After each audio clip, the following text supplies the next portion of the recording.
Pokemon is one of the largest franchises in the world. Because of this, many people want to learn how to draw their favorite Pokemon. But what if you can't find a good tutorial for your favorite pocket partner? In today's video, I will break down how to draw any of the thousands of Pokemon with a handful of simple tips.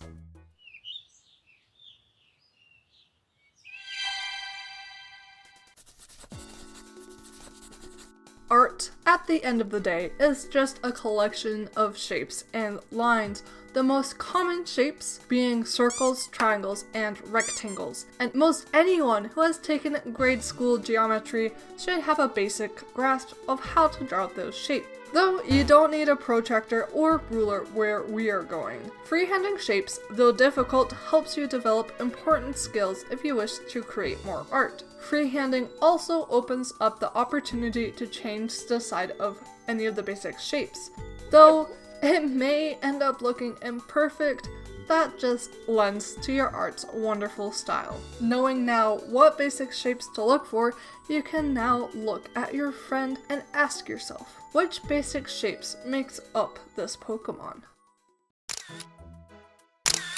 Any serious artist will tell you that reference photos are worth their weight in gold, and that is the honest truth. Look up the Pokemon you want to draw and use all the pictures to your advantage. Want to try a more striking or dynamic pose? Look up Pokemon anime, which will give you screenshots from the anime to work with. This is also a good way to find out what hidden elements of the Pokemon may look like that default poses may hide.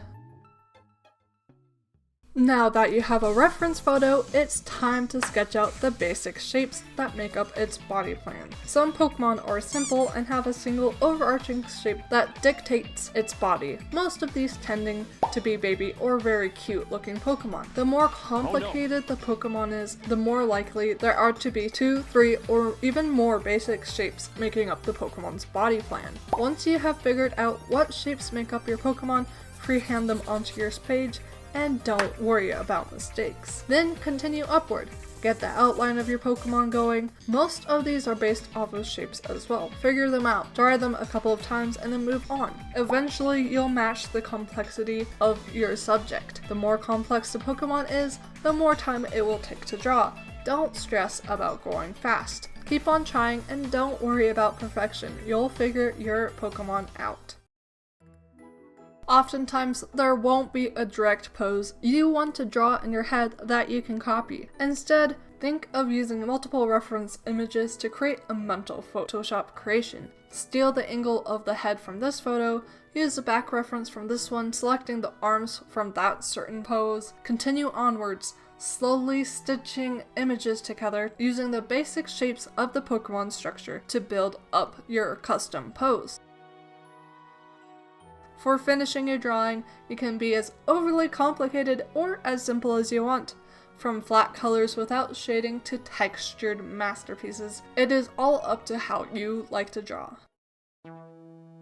Everyone has tendencies when they draw. Line thicknesses, how they like to color, the proportions of their characters, those aspects all work together to create a distinct style. Most people tend to dislike their style and work to copy someone else's or aspects of other people's art. That is perfectly okay, but understand that art is an ever-evolving process. Anyone can create art no matter their level. Some people take more time in creating art, striving for perfection.